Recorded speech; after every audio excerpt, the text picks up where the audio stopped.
अब देखते हैं खबरें फटाफट अंदाज में। आज देश भर में बैंक कर्मचारी हड़ताल पर रहेंगे। हड़ताल से देश भर में बैंकिंग सेवाओं पर असर पड़ेगा। हड़ताल में 2 कर्मचारी संगठन हिस्सा लेंगे, जिसमें एआईबीईए और bank employ federation of India शामिल हैं। बैंक कर्मचारी हड़ताल के जरिए बैंकों के प्रस्तावित विलय का विरोध करेंगे। हड़ताल में 7 संगठन भाग नहीं लेंगे। प्रदेश में भी हड़ताल का असर देखने को मिलेगा। हड़ताल से पहले सोमवार को बैंक कर्मचारियों ने जयपुर में प्रदर्शन किया। मुंबई में बारिश ने एक बार फिर से दस्तक दे दी है। भारी बारिश के बाद जल जमाव की स्थिति पैदा हो गई है। करतारपुर कॉरिडोर को लेकर भारत पाकिस्तान में समझौता हुआ है। भारत $20 की फीस देने को राजी हो गया है। बुधवार को डेरा बाबा नानक पर समझौता हो सकता है। आरएक्स मीडिया केस में पी चिदंबरम की जमानत याचिका को लेकर सुप्रीम कोर्ट आज अपना फैसला सुना सकता है। चिदंबरम फिलहाल तिहाड़ जेल में ही बंद है। सोमवार को महाराष्ट्र और हरियाणा विधानसभा के लिए मतदाताओं ने जमकर मतदान किया। महाराष्ट्र में 57% वोटिंग हुई तो हरियाणा में 63% लोगों ने अपने मत का इस्तेमाल किया।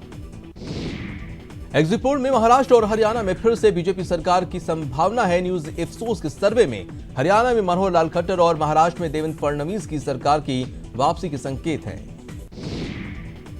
महाराष्ट्र विधानसभा के लिए न्यूज 18 इफ्सोस के एग्जिट पोल के आंकड़े बताते हैं कि यहां महाराष्ट्र की 288 सीटों में से बीजेपी और सहयोगी शिवसेना की करीब 243 सीटें मिल सकती हैं, तो कांग्रेस और एनसीपी को मिलाकर महज 41 सीटें मिल सकती हैं, तो अन्य को 2 सीटें मिल सकती हैं।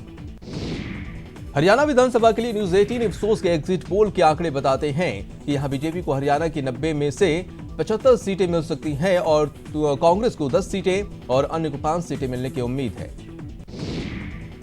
वहीं आज तक एक्सिस माई इंडिया के एग्जिट पोल में बीजेपी शिवसेना को मिलाकर 166 से 194 सीटें और कांग्रेस एनसीपी गठबंधन को 72 से 90 सीटें मिल सकती हैं। इस सर्वे के मुताबिक अन्य पार्टियों को 20 के करीब सीटें मिल सकती हैं।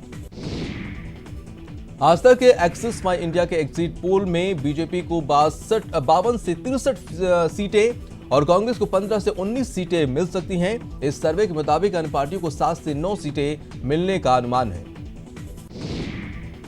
प्रदेश में भी 2 सीटों पर उपचुनाव के लिए वोटिंग हुई और दोनों सीटों पर करीब 66% मतदान हुआ। सोमवार को सीएम गहलोत जयपुर के एसएमएस अस्पताल पहुंचे और डॉक्टर सीपी जोशी से मुलाकात की और उनका हालचाल जाना। प्रदेश के चिकित्सा एवं स्वास्थ्य मंत्री डॉक्टर रघु शर्मा एसएमएस अस्पताल पहुंचे और अस्पताल में पहुंचकर विधानसभा अध्यक्ष डॉक्टर सीपी जोशी की कुशलक्षेम पूछी। डिप्टी सीएम सचिन पायलट आज से 2 दिवसीय टोंक दौरे पर रहेंगे। पायलट 11 बजे भरतपुर के बयाना पहुंचेंगे। जयपुर में स्वच्छता सर्वेक्षण 2020 को लेकर राज्य स्तरीय कार्यशाला का आयोजन होगा, जिसमें यूडीएच मंत्री शांति धारीवाल समेत विभागीय अधिकारी शामिल होंगे। कांग्रेस राजीव गांधी ब्रिगेड के राष्ट्रीय अध्यक्ष चांदमल साहू और प्रदेश महामंत्री मदन लाल सैनी 1 दिवसीय दौरे पर डूंगरपुर पहुंचे और कार्यकर्ताओं ने दोनों का स्वागत किया। खिवसर उपचुनाव में वोटिंग के दौरान रोचक तस्वीर देखने को मिली। कुचेरा बूथ पर वोट डालने जाने के दौरान कांग्रेस प्रत्याशी हरिन मिर्धा और आरएलपी प्रत्याशी नारायण बेनीवाल का आमना सामना हुआ। इस दौरान दोनों प्रतिद्वंदी न होकर सामान्य तौर पर एक दूसरे से मिलते नजर आए। पोखरण में भारतीय सेना के 21 स्ट्राइक कोर सुदर्शन चक्र का marathon war game Sindhu Sudarshan सोमवार को शुरू हो गया। थार के रेगिस्तान में 2 महीने तक चलने वाले इस युद्धाभ्यास में 40,000 जवान हिस्सा ले रहे हैं। लाखों की ठगी के मामले में भीलवाड़ा पुलिस को दूसरी सफलता मिली है। पुलिस ने एक और नाइजीरियन युवक को गिरफ्तार किया है। कोटा में रिश्वतखोर एसआई और पुलिसकर्मी को कोर्ट ने 3 साल के कारावास की सजा सुनाई है। सजा के साथ ही कोर्ट ने दोनों आरोपियों पर जुर्माना भी लगाया है। धौलपुर के सदर थाना क्षेत्र में नल पर पानी भरने को लेकर 2 पक्षों में विवाद हो गया और जमकर लाठी डंडों और पत्थर चले, जिसमें दोनों पक्षों के 10 से ज्यादा लोग घायल हो गए। चित्तौड़गढ़ के कन्या महाविद्यालय की कुछ छात्राओं को एक युवक मोबाइल के जरिए परेशान कर रहा था। आरोपी युवक को पुलिस ने गिरफ्तार कर लिया है। जयपुर के प्रतापनगर से चुराई गई बाइक समेत एक चोर को दौसा के लालसूट पुलिस ने गिरफ्तार किया है। डूंगरपुर जिले में अवैध शराब के खिलाफ चलाए जा रहे अभियान के तहत पुलिस को सफलता मिली है। पुलिस ने ऑल्टो कार से 245 लीटर देसी शराब जब्त कर 2 लोगों को गिरफ्तार किया है। धौलपुर में खाद्य सुरक्षा विभाग की ओर से दीपावली के त्योहार को देखते हुए मिठाई के दुकानों और दूध डेयरी पर कार्रवाई की जा रही है। खाद्य सुरक्षा विभाग की टीम प्रतिष्ठानों से मावा और घी, दूध और सैंपल ले रही है। अलवर के मांडड़ में एक कुख्यात बदमाश को पिस्टल, 2 मैगजीन और 5 कारतूस के साथ पकड़ा गया। बदमाश रणजीत गुर्जर पर थानों में 6 मामले दर्ज हैं। सवाई माधोपुर में धड़ल्ले से जारी अवैध बजरी खनन परिवहन पर पुलिस ने खनन माफियाओं पर शिकंजा कसना शुरू कर दिया है। दिवाली को देखते हुए भीलवाड़ा में स्वास्थ्य विभाग की टीम ने एक बस पर छापा मारा। तलाशी में बस में मावा समेत कई मिलावटी उत्पादों को जब्त करने के साथ सैंपल जांच के लिए भिजवाए गए हैं। बीकानेर की गंगा शहर थाना पुलिस ने आपको बता दें कि सोना मिले रेत को युक्त चोरी करने वाले गैंग का पर्दाफाश करते हुए 6 आरोपियों को गिरफ्तार किया है। पुलिस अब इन आरोपियों को रिमांड पर लेकर पूछताछ कर रही है। सवाईमाधोपुर के गंगापुर सिटी कस्बे में महिला से मोबाइल छीनने की वारदात सामने आई है। तीनों बाइक सवार युवक महिला का मोबाइल लेकर फरार हो गए। पुलिस मामले की जांच कर रही है। राजसमंद की कोलवा थाना पुलिस ने शातिर चोरों की गैंग के 3 सदस्यों को गिरफ्तार किया है। वहीं जब उनसे पूछताछ की तो चोरी की वारदातों को चोरों ने कबूल किया है। बिजली विभाग में प्राइवेट ठेकेदार के कर्मचारी के साथ पुलिसकर्मी ने मारपीट कर दी।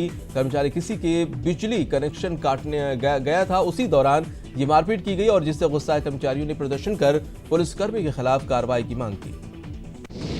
भरतपुर के दधीराम गांव में खेत में पशु चराने को लेकर 2 पक्षों में जमकर हिंसक झड़प हुई, जिसमें एक पक्ष के कई लोग गंभीर रूप से घायल हो गए। इनमें से कई महिलाएं भी शामिल हैं। टोंक निवाई और पीपुरू उपखंड इलाके में एसआईटी ने अवैध बजरी खनन के खिलाफ बड़ी कार्रवाई की है। टीम ने कार्रवाई करते हुए 24 घंटे में 35 वाहन जब्त किए, जिसमें एक कार, 2 बाइक की सीज कर 16 लोगों के खिलाफ मामला दर्ज किया गया है और उन्हें गिरफ्तार किया है। प्रतापगढ़ में बसाइड अलवेश्वर रोड पर बाइक पर आए 2 हमलावरों ने दिन दहाड़े एक व्यक्ति की गोली मारकर हत्या कर दी। हत्या के पीछे लेनदेन का विवाद बताया जा रहा है। श्रीगंगानगर की पदमपुरा थाना पुलिस ने अंतर्राज्यीय ठग गिरोह के पकड़ने में सफलता हासिल की है। पदमपुरा थाना पुलिस ने श्रीगंगानगर के सदर थाना क्षेत्र के कुचकीचिया निवासी कन्हैयालाल और हनुमानगढ़ जिले के रणजीत जाट को भी पंजाब से गिरफ्तार किया है। अलवर के बहरोड लॉकअप ब्रेककांड में पपला को भगाने में पुलिस की मदद करने वाले 2 आरोपियों को पुलिस ने कोर्ट में पेश किया, जहां से कोर्ट ने आरोपियों को प्रोटेक्शन वारंट पर गिरफ्तार करने का आदेश दिया है। अलवर पुलिस ने ट्रक ड्राइवर को बंधक बनाकर ट्रक के टायर लूटने की वारदात का खुलासा कर दिया है। इस मामले में पुलिस ने 5 लोगों को गिरफ्तार किया है। अलवर के झारड़ा गांव में गर्भवती महिला की मौत से सनसनी फैल गई है। परिजनों ने ससुराल वालों पर हत्या का आरोप लगाया है और MIA थाने में दहेज हत्या का मामला दर्ज कराया है। जोधपुर में करवा चौथ के दिन लुटेरी दुल्हन अपने ससुराल से सोने चांदी के जेवरात और नकदी लेकर पूर्व प्रेमी के साथ फरार हो गई, जिसके बाद पीड़ित परिवार ने लुटेरी दुल्हन के खिलाफ केस दर्ज कराया है। भरतपुर में खाप पंचायत की तुगलकी फरमान सामने आया है, जहां पंचायत ने गांव के 2 परिवारों को जांच से बाहर कर हुक्का पानी बंद करने के आदेश जारी कर दिए हैं। सवाईमाधोपुर में पॉक्सो कोर्ट ने नाबालिग से दुष्कर्म मामले में दोषी को 7 साल की सजा सुनाई है और 35,000 रुपए का अर्थदंड भी लगाया है। सिरोही में एक निजी बस वीर बाबा मंदिर के पास बेकाबू होकर पलट गई। हादसे में 3 लोग गंभीर रूप से घायल हो गए हैं। बस माउंट आबू से आबू रोड की तरफ जा रही थी। अलवर के जावली गांव में बिजली घर के पास बाजरे की कड़बी में बिजली घर से उठी चिंगारी की वजह से आग लग गई और आग की वजह से सैकड़ों मन कड़बी जलकर राख हो गई। आग लगने के बाद कोई अधिकारी मौके पर नहीं पहुंचा, जिससे ग्रामीणों में आक्रोश है। दौसा के सदर थाना क्षेत्र में ट्रेन की चपेट में आने से एक व्यक्ति की मौत हो गई। घटना की सूचना मिलने के बाद सदर थाना पुलिस मौके पर पहुंची और मृतक युवक भीम सिंह गुर्जर के शव को कब्जे में लिया और जिला अस्पताल में भिजवाया। धौलपुर के सदर थाना क्षेत्र में एक बस बेकाबू होकर खेतों में पलट गई और इस दर्दनाक हादसे में करीब 50 लोग घायल हो गए, जिनमें 6 से 7 लोगों की हालत नाजुक है। भरतपुर के सेवर थाना इलाके में एक सड़क हादसे में आपको बता दें कि 24 साल के युवक की मौत हो गई है। बाड़मेर की गणपति मार्केट की एक दुकान में गैस सिलेंडर में धमाका हो गया, जिसके बाद सिलेंडर में आग लग गई। आग ने कई दुकानों को अपनी चपेट में ले लिया। 2 घंटे के बाद आग पर काबू पाया गया। राजसमंद के दिवेर थाना क्षेत्र में नेशनल हाईवे 8 पर छापली में ट्रक ने एक युवक को टक्कर मार दी। हादसे में युवक की मौके पर ही मौत हो गई। हिंदू समाज पार्टी के राष्ट्रीय अध्यक्ष कमलेश तिवारी की हत्या के विरोध में सवाईमाधोपुर कलेक्ट्रेट में प्रदर्शन किया गया। बीजेपी और हिंदुस्तान शिवसेना ने प्रदर्शन कर पीएम के नाम डीएम को ज्ञापन सौंपा और आरोपियों की गिरफ्तारी की मांग की। हिंडौन के राजकीय महाविद्यालय के छात्रों ने रेलवे के निजीकरण के विरोध में प्रदर्शन कर प्रधानमंत्री के नाम एसडीएम को ज्ञापन सौंपा। उन्होंने सरकार से मांग की है कि रेलवे के निजीकरण के फैसले को तुरंत वापस लिया जाए, नहीं तो उन्हें बड़ा आंदोलन करने के लिए मजबूर होना पड़ेगा। राजकीय महाविद्यालय करौली के छात्रों ने जुग्गीपुरा के गांव के पास जाम लगा दिया। छात्रों ने महाविद्यालय की कार्यवाहक प्राचार्य लक्ष्मी चंद मीणा को रिलीव कराने और पूर्व छात्र संघ अध्यक्ष राजेंद्र मीणा की गिरफ्तारी की मांग की। अणुवस्त्र जीवन विज्ञान अकादमी की ओर से कराई गई विभिन्न प्रतियोगिताओं में सादुलपुर क्षेत्र से कुल 418 छात्रों ने भाग लिया है और संयोजक कमल बोथरा ने बताया कि चित्रकला प्रतियोगिता में 227 विद्यार्थियों ने, निबंध लेखन में 180 विद्यार्थियों ने और कविता कहानी आदि के लेखन में 11 अध्यापकों ने भाग लिया है। पूर्व में क्षतिग्रस्त मकानों और हो रहे नुकसान के लिए जिंदल सा आपको बता दें कि जिम्मेदार ठहराते हुए आंदोलन किया जा रहा था, जो 49वें दिन समाप्त हो गया। अलवर के सबसे बड़े राजीव गांधी अस्पताल में दीपावली से पहले ठेके पर लगे कर्मचारियों को वेतन नहीं मिला है, जिससे नाराज ठेका कर्मचारियों ने 2 घंटे की हड़ताल कर काम का बहिष्कार किया है और ठेके पर लगे कर्मचारियों ने नारेबाजी कर प्रदर्शन किया। गंगापुर सिटी में बिजली के करंट की चपेट में आने से एक युवक की मौत हो गई थी, जिसके बाद आज लोगों ने एसडीएम को ज्ञापन सौंपकर आज आम रास्ते में लगे ट्रांसफार्मर और झुलसी बिजली की लाइनों को दुरुस्त करने की मांग की। कोटा में चंबल की बाढ़ में प्रभावित गांवची गामच और नंदा की बाड़ी के लोगों ने कलेक्ट्रेट पर विरोध प्रदर्शन किया। सरकार और प्रशासन से सभी बाढ़ प्रभावित लोगों का सर्वे करके दीपावली में मुआवजा राशि उपलब्ध करवाने की मांग की। कोटा दशहरा मेले में लोक कलाकारों ने अपनी प्रस्तुति से दर्शकों का मन मोह लिया। इन कलाकारों ने मेले में राजस्थानी संस्कृति की छटा बिखेरी, जिसकी शुरुआत कठपुतली डांस से हुई। डूंगरपुर में आरक्षण समन्वय समिति की ओर से कलेक्ट्रेट पर अनिश्चितकालीन धरना चौथे दिन भी जारी रहा। शिक्षक भर्ती 2018 के तहत रिक्त पदों को एसटी वर्ग के अभ्यर्थियों से भरने की मांग को लेकर धरना जारी है। डूंगरपुर विधायक की कार्यशैली से नाराज भील प्रदेश विद्यार्थी मोर्चा के कार्यकर्ताओं ने कलेक्ट्रेट पर प्रदर्शन किया। प्रदर्शनकारियों ने विधायक गणेश घोगरा और चिकित्सा मंत्री का पुतला फूंका। चूरू के गांव रामपुरा बास के ग्रामीण करीब 3 महीनों से पानी के लिए तरस रहे हैं, जिसको लेकर कलेक्ट्रेट पहुंची ग्रामीण महिलाओं ने जिला कलेक्टर को ज्ञापन देकर चेतावनी दी है कि अगर 2 दिन में पानी की समस्या का समाधान नहीं हुआ तो कलेक्ट्रेट में धरना दिया जाएगा। प्रदेश में मंडावा और क्यूसर विधानसभा उपचुनाव को लेकर मतदान हुआ, जिसमें सभी ने बढ़ चढ़कर मतदान किया। मंडावा में सांसद नरेंद्र कुमार ने बूथों का निरीक्षण किया। बीजेपी के पूर्व प्रदेश अध्यक्ष अशोक परनामी ने अजमेर में शहर और देहात बीजेपी पदाधिकारियों की बैठक ली और संगठन को लेकर विचार विमर्श किया गया। बैठक में सांसद भागीरथ चौधरी सहित अन्य पदाधिकारी शामिल थे। उद्योग मंत्री प्रसादी लाल मीणा ने दौसा के लालसोट नगरपालिका सभागार में नगरपालिका की साधारण सभा की बैठक में हिस्सा लिया। मंडावा उपचुनाव के लिए 21 अक्टूबर को मतदान होने के बाद अब 24 अक्टूबर को मतगणना होगी। इस सीट के परिणाम पर प्रदेश सहित चूरू जिले के लोगों की नजरें भी टिकी हुई हैं, जिसकी वजह से इस सीट पर चूरू के बीजेपी और कांग्रेस के दिग्गज नेताओं की प्रतिष्ठा दांव पर है। सीकर में लंबे इंतजार के बाद रिंकस जयपुर रेल सेवा का रेल मंत्री पीयूष गोयल ने वीडियो कॉन्फ्रेंस के जरिए हरी झंडी दिखाकर उद्घाटन किया। रेल सेवा के उद्घाटन के लिए रिंकस रेलवे स्टेशन पर समारोह का आयोजन किया गया। दौसा एसपी प्रहलाद सिंह ने एसपी सभागार में क्राइम मीटिंग ली। इस मीटिंग में अतिरिक्त पुलिस अधीक्षक अनिल चौहान समेत जिले के सभी अधीक्षक और थाना अधिकारी मौजूद रहे। मीटिंग में एसपी प्रहलाद सिंह ने थाना अधिकारियों को लंबित मामलों का तत्काल निस्तारण करने के निर्देश दिए। सरदारशहर कस्बे के वार्ड नंबर 40 में बनी पाल टूटने से वार्ड की कच्ची बस्ती के करीब 20 से ज्यादा मकानों में पानी भर गया है। 1-2 घर तो पानी की वजह से टूटकर गिर गए, जिसको लेकर ग्रामीणों में आक्रोश है। पदमपुर पंचायत समिति में हुए भ्रष्टाचार और बीडीओ पर जानलेवा हमले के मामले में माकपा ने प्रेस वार्ता की, जिसमें बताया गया कि जिला कलेक्टर से मुलाकात कर दोषियों के खिलाफ कार्रवाई की मांग की गई है। चूरू में सवर्ण आरक्षण में छूट पर समाज के लोगों ने मिठाई बांटकर खुशी मनाई। लोगों ने एक दूसरे को मिठाई खिलाकर मुख्यमंत्री अशोक गहलोत का धन्यवाद किया। श्रीगंगानगर में जिला परिषद की साधारण सभा की विशेष बैठक आयोजित हुई, जिसमें जिला स्तर पर जैव विविधता प्रबंधन समिति की बैठक हुई। अलवर जिले के बहरोड कस्बे में शमशान भूमि को ले जाने वाले रास्ते पर अतिक्रमण किया गया। मामले में कोर्ट के आदेश के बाद बहरोड प्रशासन की टीम मौके पर पहुंची, जिसके बाद स्थानीय लोगों के साथ नोकझोंक के बाद अतिक्रमण हटाया गया।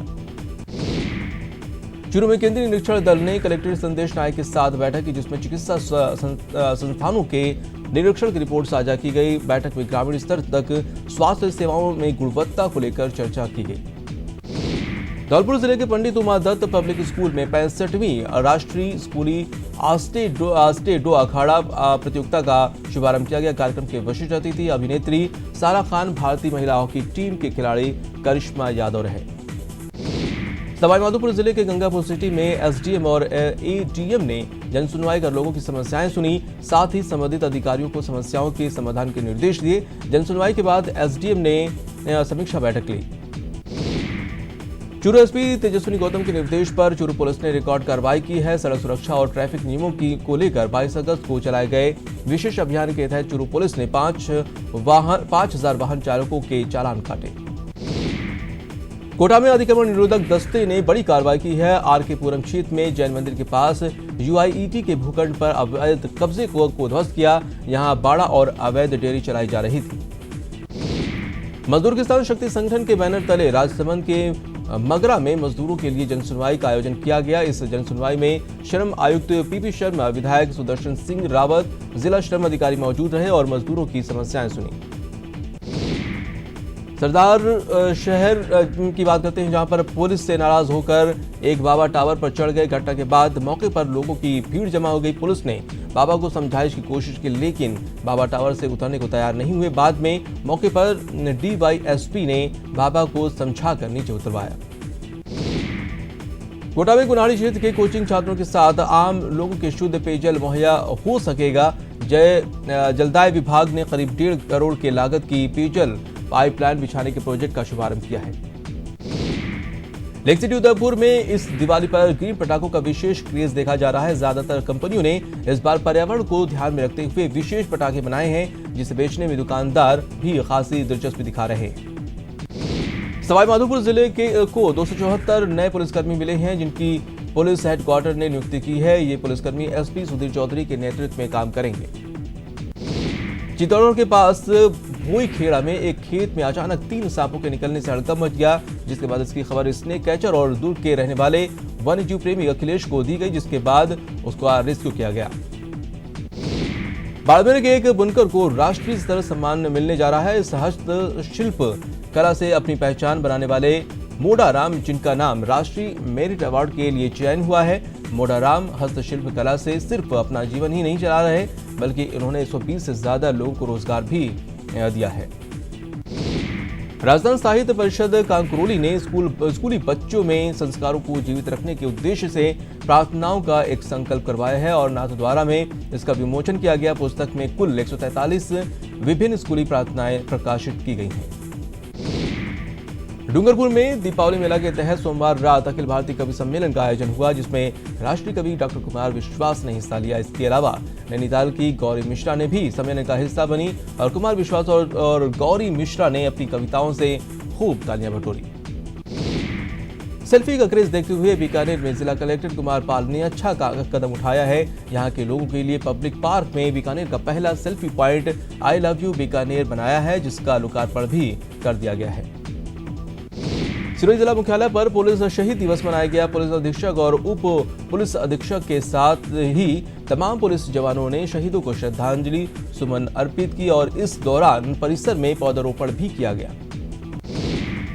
भरतपुर पुलिस लाइन में पुलिस शहीद दिवस मनाया गया। डीआईजी लक्ष्मण गौड़ ने शहीद जवानों को याद करते हुए उन्हें श्रद्धा सुमन अर्पित की।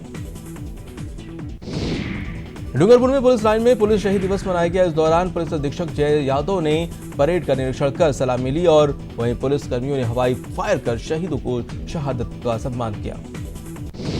अलवर पुलिस लाइन में पुलिस शहीद दिवस मनाया गया। इस दौरान शहीद स्मारक पर पुष्प अर्पित कर नमन किया गया। वहीं कार्यक्रम में मौजूद लोगों ने शहीदों के सम्मान में मौन रखकर श्रद्धांजलि दी। पुलिस शहीद दिवस पर पुलिस के अमर शहीदों को याद किया गया। इस अवसर पर एसपी तेजस्विनी गौतम सहित पुलिस अधिकारियों ने शहीद स्मारक पर पुष्प चक्र अर्पित कर शहीदों को श्रद्धांजलि दी। एसपी ने पुलिस शहीद दिवस पर परेड की सलामी ली। चुरू सुजानगढ़ दौरे पर आए प्रदेश के सामाजिक न्याय एवं अधिकारिता मंत्री भंवरलाल मेघवाल ने 3 स्कूलों में 235 बालिकाओं को साइकिल वितरण किए। इस दौरान उन्होंने संबोधित करते हुए मंत्री ने कहा कि 30 से कम नामांकन वाले विद्यालयों को सरकार बंद करेगी। जयपुर में चल रहे 3 दिवसीय जयपुर डायलॉग सेमिनार का समापन सोमवार को हो गया है। इस 3 दिवसीय सेमिनार में राष्ट्रीय नीति और सांस्कृतिक आधार पर थीम पर देश विदेश के कई विद्वानों ने व्यापक चर्चा की।